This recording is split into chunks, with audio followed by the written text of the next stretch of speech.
Are you ready to sing? All right, here we go. 3, 2, 1, go. Ice, ice, baby. Ding, ding, ding, ding, ding, ding. Ice, ice, baby. Ding, ding, ding, ding, ding, ding. Yes, the baby might not be so much out of tune, but the baby is still a baby. And congratulations to Kimmy, who has a baby boy, who has mini Kimmy, mini Iceman coming in. So, yes, from the Inside Line F1 podcast, Rishi Kapoor and Kunal Shah are yet again together to celebrate Formula One, to celebrate new births, new arrivals, and Kunal, just a little fact that hit my head. Vettel has a girl, Kimi has a boy. In teenage people just get together, hook up many a times. Do you think that could be a future Samdi proposition here? Why not? A German and a Finnish combination. We are all hoping it works in 2015. Probably in 2030 it could work as well. You never know. Yes. I'm going to come back to Vettel because mind games in Formula One is just so much in fashion. More so when Vettel jumps to Ferrari because Christian Horner turns around and says, "Oh, he's capable of throwing his toys like a child that does not like what he gets." A little bit of tantrums here and there. He wasn't enjoying. He was contemplating in 2014 that he might leave F1. Little hanky panky going on. I don't know, but it's a very interesting, few points that Christian Horner made. He said Vettel found it very difficult to adapt to the 2014 regulations, and that Ricciardo winning 3 races when he didn't help either. And Vettel started reevaluating his future and if he was enjoying Formula One, something that he was very vocal about. So A, it's come out at, of course, the right time, since you said mind games. B, it of course shows that drivers have had to make a drastic shift in the way they drove cars, in the way they raced cars, and maybe Vettel is still the old grown racer that you and I would like. I don't know.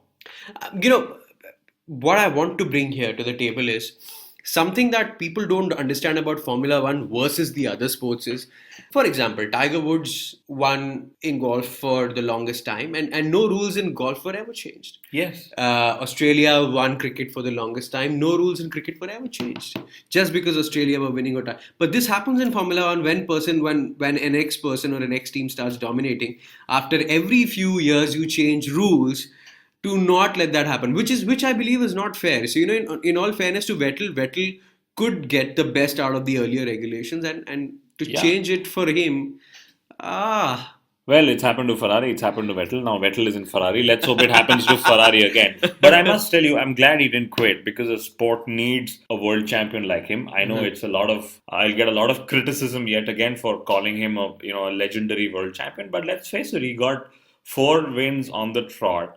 He's had the guts to get up and leave a race-winning team in Red Bull. Yes. And now move to Ferrari and try and emulate his compatriot Michael Schumacher. Well, let's hope he can follow the footsteps and become baby Shumi, say new Shumi for us and for the sport. Coming back to the cars, coming back to the sport, coming back to 2015. Cars have been launched. The first look of the new dipping nose for Williams was seen. Then the Force India came up with a new livery, and now Lotus comes up with an absolute new nose. According to me, the prettiest so far. McLaren, Ferrari and Sauber to join in the days to come. We'll be talking about them in full detail in the coming podcast. But Lotus missing the bat wing. Which is the biggest inference I have out of this? What is it? I believe Lotus is going to lose a few fans. The ones that watched the movie and didn't watch the car. I believe the sport will see a viewership drop as well. But you know what? The bat is not the most aerodynamic creature. So maybe that's where they picked it up from. It's actually upside down, just like their form last year. Must remind you, they've said, okay, we've financially sorted ourselves out. All the debts have been paid. So all the money that comes in this year is going to be on the car. Financially sound, really?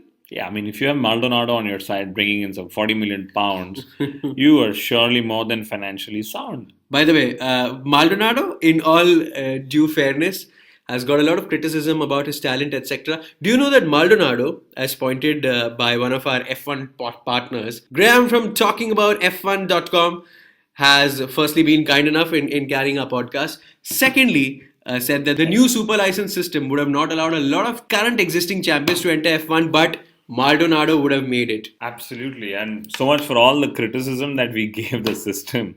This is one more part to it. Or maybe Maldonado is actually talented. He's just not been able to showcase his talent on track. Yeah, you just need about 6 or 7 years to do that, don't you? In Formula As 1. long as he can pay for those years.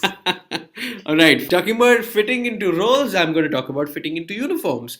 Force India suddenly looking like a McLaren because, well, they've got some silver livery. Suddenly, the whole tricolor feel that they had to the car has been slightly changed. And I believe, and I really believe that McLaren will change their colors this year because they don't want to look like a Mercedes. So they might just go back to the iconic colors that they had. The red and white, I'd love to see them in those colors. Uh-huh. But reports say that they're going to be painting their colors black for the launch and maybe even black for the first test. And a large part of that could possibly be because they are hopeful that they will sign on a title sponsor before the season.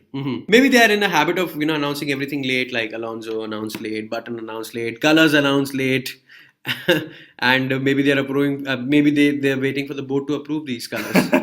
It's just funny, It's just really funny because they're an iconic team, and But they should either way look to change their livery because Force India has adapted it very well. And it seems like if you can't beat them, join them is what all the fans are saying on social media. I don't know about the livery, but I know about the name. Ferrari just come up with a name which is very, very similar to the SFI that we're used to saying. It's the SFIT-15. Yeah, it's SF1T-15. I don't know why even the car names are confusing in Formula One. Even the car name has as many parts as their engine does. Actually, it's just hilarious because they've turned around and said we're not going to have the whole vacuum cleaner effect to the nose, the anteater car as they were called in the 2015. I don't know if they're going to be an anteater, but we're both hoping that it's a Mercedes beater because that's very, very unlikely to happen. Yeah, I don't care how the cars look as long as they're not as slow as 2014. And they're not going to be because what I hear is 3 to 4 seconds of aerodynamic gains has been predicted by the engineers this year. I don't know if it's a rumor, but 3 to 4 seconds, isn't that a bit too much? Well, it seems like a bit too much. This prediction was made by Pirelli, and they'd know best because I'm sure they've run some simulations as well.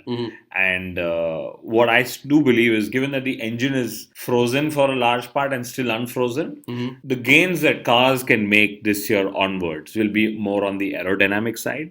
And let's hope they go quicker because fans end up thinking, and a lot of drivers have ended up saying that it's far easier to drive the 2014 Formula One car if they end up going 3 to 4 seconds quicker.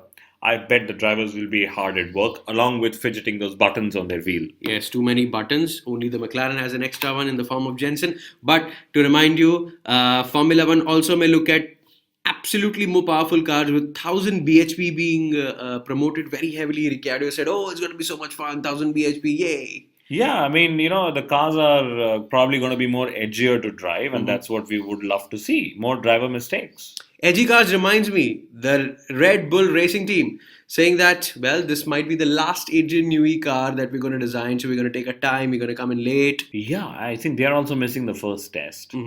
And very crucially, if Adrian Newey is not going to design Formula One cars in 2016, I'd love to sail the boats that he's going to design in that season. I'm sure they are the most fluid, dynamic boats that are there on water.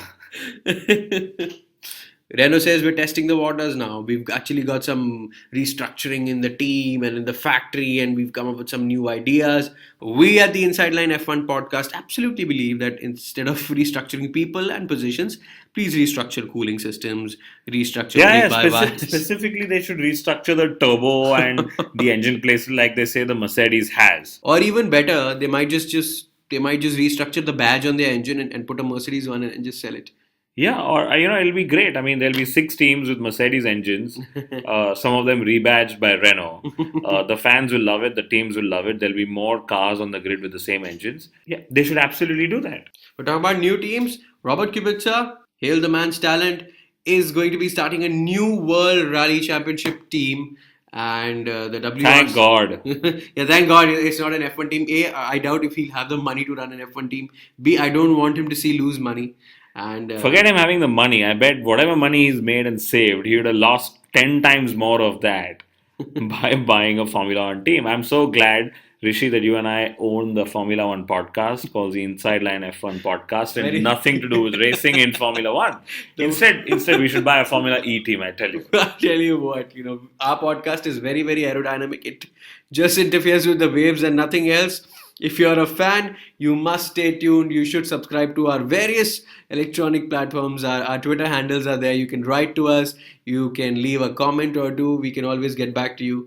We're on Facebook, we're on Google+, we're on Twitter, we're on SoundCloud, Mixcloud, Spreaker. Some things that I don't know that Kunal does are very fancy.